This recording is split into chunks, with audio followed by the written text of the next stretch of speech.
मित्रों, मेरा ये आध्यात्मिक मोटिवेशन का कोर्स जो कि 90 दिन का है, लगातार एक भाग से इसको सुनना आवश्यक है, एक क्रम से। अगर आप विधिवत पूरे धर्मशास्त्र अध्यात्म को समझना चाहते हैं तो बीच में सुनने से कोई बात हल नहीं होगी। यानी आप मेरे पहले भाग से सुनना शुरू करें। आज मैं अपने 90 दिन के कोर्स का 9वां अध्याय शुरू करता हूं।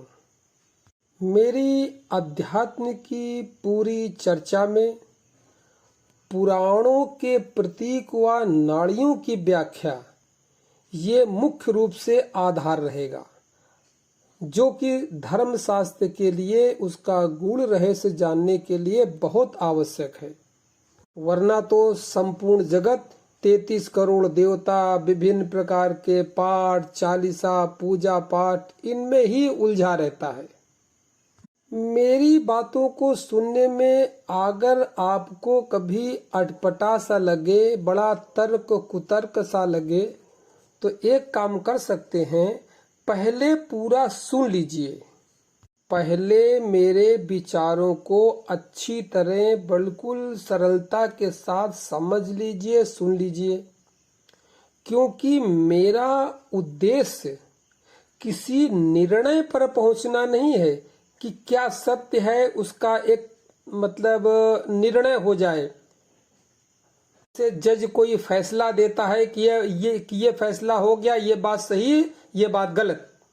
तो मैं किसी निर्णय पर पहुंचाने के लिए चर्चा नहीं कर रहा हूं, बल्कि व्यक्ति की जो निर्णय करने की क्षमता है, निर्णय करने की जो क्षमता है, उसकी ज्ञान की जो प्राप्ति है, उस पर चर्चा करूंगा कि आप स्वयं निर्णय करने की बुद्धि रख लें, ऐसी प्रज्ञा हो जाए कि सत्य असत्य का भान आप उसका स्वयं निर्णय कर लें कि क्या सही है, क्या गलत है। ऐसी प्रज्ञा आपके अंदर पैदा हो जाए। इसलिए ध्यान योग के माध्यम से 90 दिनों के बाद में उसका प्रैक्टिकल कोर्स चलाया जाएगा। इसलिए अभी से सही गलत का निर्णय मत लीजिएगा, क्योंकि निर्णय लेगा कौन? निर्णय लेगा मन। मन ही तो सोच करके निर्णय लेगा कि क्या सही क्या गलत। और मन का स्वभाव है चंचलता, ये तो निरंतर परिवर्तनशील है, बदलता ही रहता है। तो मन के द्वारा लिया गया कोई भी एक निर्णय, एक परिणाम स्थिर कैसे हो सकता है? इसलिए किसी बात का सत्य असत्य का निर्णय नहीं करना है, बल्कि स्वयं सत्य को उपलब्ध होना है, उसका अनुभव करना है। क्योंकि ये तो आप जानते ही हैं कि किसी भी विषय पर तर्क करने, कुतर्क करने, वितर्क करने की जो क्षमता आती है, ये आपके भीतर आई कैसे? अरे ये भी तो प्रभु की जो शक्ति भीतर भरी है, उसी से आई। और देखिए कितनी कमाल की बात है, परमात्मा आपके अंदर तर्कों के द्वारा अपने स्वयं का होना और स्वयं का न होना दोनों सिद्ध कर सकता है। यानी भीतर आप जो बुद्धि से निर्णय लेंगे, तो भीतर को बुद्धि को चलाने वाला तो परमात्मा की सत्ता ही है। तो उस सत्ता का गुण देखिए क्या है, वो तर्क वितर्क के द्वारा अपनी ही सत्ता को होना और न होना दोनों ही निर्णय कर देगा। इसलिए मैं कहता हूं, किसी के तर्कों वितर्कों पर नहीं जाना है। अरे तर्क वितर्क तो ये केवल बुद्धि की पराकाष्ठा है। जिसके पास जितनी बुद्धि होगी उतना वो तर्क वितर्क कर लेगा। ज्यादा तर्क करेगा तो किसी बात को वो गलत कहने में तर्क करने लगे तो बुद्धिमान आदमी उसको गलत तर्क कर देगा। बुद्धिमान आदमी किसी गलत बात को सही करना चाहे तो उसको सही तर्क कर देगा। मगर करने वाला तो भीतर वही है। यानी भीतर बैठा परमात्मा ही बुद्धि के द्वारा अपने होने को कि परमात्मा होता है, और भीतर बैठा परमात्मा ही अपनी आपकी बुद्धि के द्वारा अपने न होने को, दोनों वही सिद्ध कर देगा तर्कों के द्वारा। इसलिए तर्कों के द्वारा जो हल निकलता है, इससे परमात्मा के होने और न होने का दूर तक कहीं कोई संबंध नहीं है। ये पूरा का पूरा स्वयं का अनुभव है, किसी दूसरे का अनुभव आपके काम नहीं आएगा। मेरी बताई हुई चीज या पुस्तक में लिखी हुई चीज जो सत्य के विषय में लिखी है, असत्य के विषय में लिखी है, कुछ भी आपके काम नहीं आएगी जब तक आपका स्वयं अनुभव न हो जाए। इसीलिए कहता हूं कि परमात्मा तर्क वितर्क से सिद्ध नहीं किया जा सकता है। तो फिर अब अनुभव कैसे होगा? इसीलिए कहता हूं कि ध्यान साधना के द्वारा तर्क वितर्क के पार तर्कातीत का जो भाव है वो आप में पैदा हो जाएगा और सत्य का अनुभव हो जाएगा। मैं इधर देख रहा हूं कि आज के जमाने में तनाव है, डिप्रेशन है, ये एक विश्व व्यापक समस्या सी बन चुकी है। इसीलिए यह मेरा जो एक प्रयास है मानव मस्तिष्क के हित के लिए है। इस पूरी व्यवस्था यानी 90 दिन का मोटिवेशन और इसके बाद जूम ऐप में प्रैक्टिकल का अभ्यास, इस पूरी व्यवस्था से मानव जाति के शारीरिक और मानसिक रोग तो दूर हो ही जाएंगे। जो आजकल ये बहुत ज्यादा तनाव पैदा हो रहा है, डिप्रेशन पैदा हो रहा है, बात बात पर लोग क्रोधी हो जाते हैं, आजकल धार्मिक कट्टरतावाद भी बहुत दिखाई पड़ती है, ये सब धीरे धीरे धीरे समाप्त होना शुरू हो जाएगा। और फिर आपका आत्मबल बढ़ जाएगा, एक पॉजिटिव थिंकिंग, सकारात्मक सोच पैदा हो जाएगी हर जगह। मनुष्य जाति बड़े सुख शांति और आनंद के साथ जीवन यापन कर सकती है इस विधि को अपना करके। क्योंकि जो आगे ध्यान का अभ्यास कराया जाएगा उस अभ्यास के अंदर प्रेम है, नम्रता है, अहिंसा है, सद्भाव है, सहनशीलता है, इनका सबका उदय स्वमेव होने लगता है, अपने आप ये सब भीतर से पैदा होने लगते हैं। इसीलिए मैं कहता हूं कि प्रेम जीवन ऊर्जा का एक पूरा का पूरा खिला हुआ पुष्प है, जिसमें सुगंध ही सुगंध है चारों ओर। और क्रोध, ईर्षा, घृणा, राग, द्वेष, ये जीवन में मुरझाए हुए, सड़े हुए और बदबूदार फूलों की भांति हैं, जिनसे बदबू के अलावा कुछ निकलता ही नहीं है। सब बातों से जीवन नरक हो जाता है। जहां भी प्रेम होगा वहां सुख, शांति, आनंद ये सब अपने आप महसूस होना शुरू हो जाएगा। और जहां क्रोध है, ईर्षा है, घृणा है, ये जहां जहां भी होगा तो सिवाय तनाव, डिप्रेशन, क्रोध और मानसिक बीमारी के अलावा कुछ मिलेगा ही नहीं। अब धार्मिक ज्ञान प्राप्त करने की दो विधियां हैं। पहली विधि तो है व्यवहारिक और दूसरी विधि है परमार्थिक। धार्मिक ग्रंथों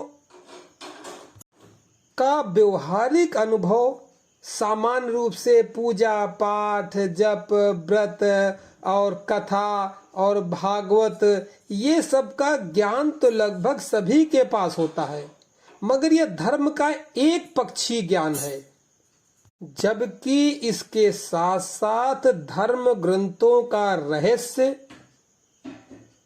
उनका परमार्थिक और उनका अलौकिक ज्ञान भी होना चाहिए, तभी हम पूरे सत्य को अनुभव कर पाएंगे, वरना अधूरे अधूरे रहेंगे।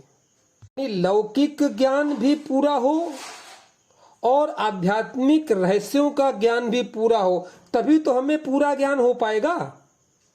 यहाँ मैं विशेष करके 90 दिनों तक केवल प्रतीकात्मक और परमार्थिक तथा अलौकिक ज्ञान की चर्चा करूंगा, वो भी कोई अलग हट के नहीं।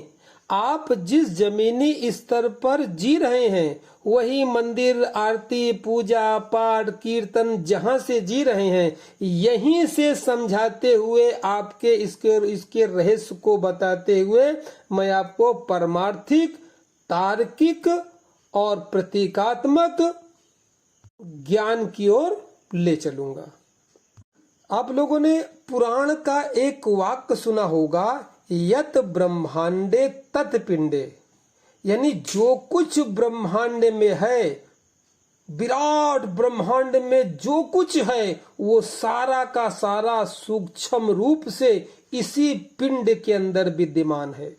तभी तो आपने देखा होगा कि आज नासा के वैज्ञानिक जब चंद्रमा पर जाते हैं तो पता करते हैं कि जमीन है, ऑक्सीजन नहीं है और वो ठंडा है। जब मंगल पर जाते हैं तो देखते हैं कि इसकी जमीन लाल है और ये गर्म है। और जबकि प्राचीन ऋषि मुनि, हमारे जो ज्योतिष के प्राचीन ऋषि मुनि हुए हैं, उन्होंने पहले ही अपने अंदर देख करके बता दिया कि चंद्रमा का गुण क्या है। ये जो ज्योतिष शास्त्र अगर आप थोड़ा बहुत जानते होंगे तो आप, एक सामान्य बात है, चंद्रमा ठंडा होता है, सूर्य मंगल जो है ये गर्म होता है। तो क्या प्राचीन ऋषि वहां कभी रॉकेट से या किसी माध्यम से वहां गए नहीं, बल्कि उन्होंने ध्यान के अंदर बैठ करके यत ब्रह्मांडे तत् पिंडे के आधार पर भीतर जो चंद्रमा और मंगल है उसका अनुभव किया, उसके गुण दोष देखे और उन्हीं को पुस्तकों में अंकित कर दिया। बिल्कुल सामान्य बात है। यत ब्रह्मांडे तत्त पिंडे, अगर ब्रह्मांड में मंगल गर्म है, लाल रंग का है, तो भीतर सूक्ष्म शरीर में जहां मंगल है वो भी गर्म होगा और लाल रंग का होगा। आकाश में, ब्रह्मांड में अगर चंद्रमा श्वेत रंग का है और शीतल है, तो भीतर सूक्ष्म शरीर में, ध्यान में कबीर वगैरह ने, जैसे संतों ने देखा है, तो उसको जो है शीतल और ठंडा ही पाया है। ये है यत ब्रह्मांडे तत् पिंडे।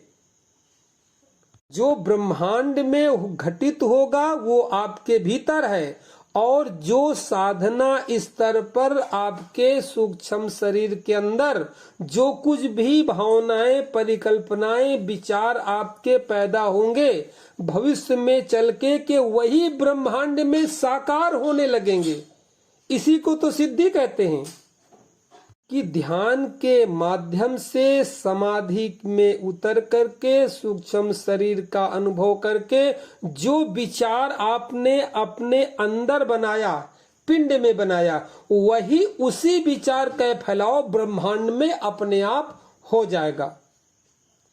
इसलिए मेरा जो ये मोटिवेशन का कोर्स है, ध्यान योग के जो साधक हैं उनके लिए बहुत पथ प्रदर्शक का कार्य करेगा। ध्यान योग के साधक हैं, कुंडलिनी योग के साधक हैं, उनके लिए बहुत कारगर सिद्ध होगी ये चर्चा। मगर इन सब बातों के लिए जल्दबाजी और उतावलेपन से काम नहीं चलेगा। इसके लिए बड़ा धैर्य चाहिए, योग्य प्रशिक्षक चाहिए, जिसके सानिध्य में, जिसके देख रेख में आप प्रथम पायदान से लेकर के साधना शुरू कर सकते हैं। वरना अगर मनमानी करेंगे, पुस्तकों को देख करके करेंगे, तो फिर क्या होगा? एक बात सुनी होगी कि देखी देखा साधय जोग और सीझय काया बाढ़य रोग, रोग के अलावा कुछ नहीं मिलेगा।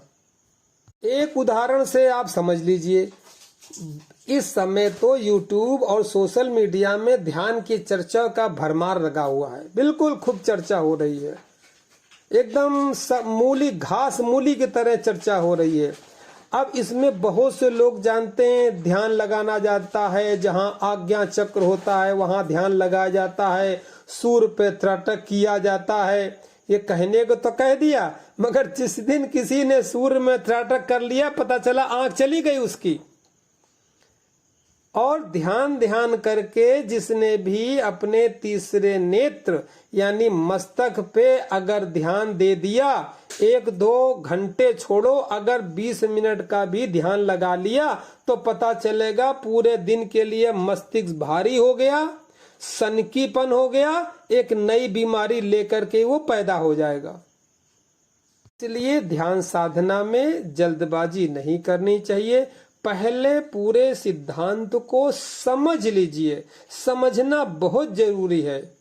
इन 90 दिनों के अंदर पूरा रहस्य मैं आपके सामने क्लियर कर दूंगा। इसके बाद फिर जूम ऐप पर पहले कदम से धीरे धीरे ध्यान साधना क्यों करके ले चलूंगा, एकदम से नहीं, सनय सनय, धीरे धीरे रे मना धीरे सब कुछ होए, और माली सींचे बाग को ऋतु आवे फल होए। तो मेरी बातों को इतने धैर्य पूर्वक सुना, इसके लिए धन्यवाद। आपके जो धार्मिक मित्र हों उनको शेयर कर सकते हैं, और अगली वीडियो आपको देखने को तत्काल मिल जाए, जैसे ही मैं डालूं तुरंत खबर लग जाए, तो मेरे चैनल को सब्सक्राइब कर दीजिए और बेल आइकन ऑल पर घंटी दबा दीजिए कि इधर मैं वीडियो डालूं और उधर सूचना नोटिफिकेशन आपके पास मिल जाए। कोई बात करनी हो, कोई प्रश्न हो तो कमेंट में आप कुछ भी लिख सकते हैं। अरे कुछ तो कमेंट में लिखिए कि क्या समझे क्या नहीं समझे। जो नहीं समझ पाए हैं, हो सकता है मैं अपने तरीके को कुछ और